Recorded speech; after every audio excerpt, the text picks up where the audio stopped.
RBI మన దగ్గర ఉన్న గోల్డ్ రిజర్వ్స్ అమ్మేసిందని రీసెంట్ గా మనం వార్తలు అనేది చాలా వింటున్నాం.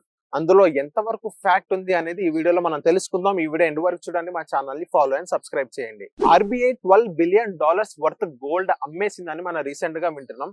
ఇక్కడ ట్విస్ట్ ఏంటంటే నిజంగా గోల్డ్ అనేది అమ్మలేదు. ప్రెసెంట్ గోల్డ్ వాల్యూ కొంచెం తగ్గింది కాబట్టి అక్కడ ఏంటంటే గోల్డ్ రిజర్వ్స్ అలాగే ఉన్నాయి. దాని వాల్యూ కొంచెం తగ్గింది అనమాట. మంది ఏమనుకుంటారంటే నిజంగానే ఆర్బీఐ గోల్డ్ ని అమ్మేసిందని చాలా మంది అనుకున్నారు. కానీ అది ఒక ఫాల్స్ స్టేట్మెంట్. సో ప్రెసెంట్ అయితే గోల్డ్ ప్రైస్ కొంచెం తగ్గింది కాబట్టి ఆ వాల్యుయేషన్ కొంచెం తక్కువగా కనిపిస్తుంది. మన ఇండియాలో ఉన్న ఏదైతే గోల్డ్ రిజర్వ్స్ అలాగే ఉన్నాయి, ఎవ్వరు అమ్మలేదు, అలాగే ఉన్నాయి. మన గోల్డ్ రిజర్వ్స్ దగ్గర దగ్గర 880 టన్స్ దగ్గరగా మొత్తం గోల్డ్ రిజర్వ్స్ అలాగే దాని వాల్యుయేషన్ కొంచెం తగ్గింది. సో మార్కెట్ లో గోల్డ్ వాల్యుయేషన్ అనేది చాలా అటు ఇటు కన్సాలిడేషన్ అవుతుంది. గోల్డ్ వాల్యూ అనేది అటు ఇటు కన్సాలిడేషన్ అప్పుడప్పుడు పెరుగుతుంది, అప్పుడప్పుడు తగ్గుతుంది. సో మనందరికీ తెలిసిందే.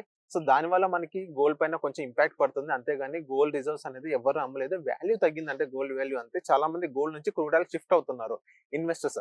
అక్కడ కొంచెం మనకి డిస్మిస్ వచ్చింది.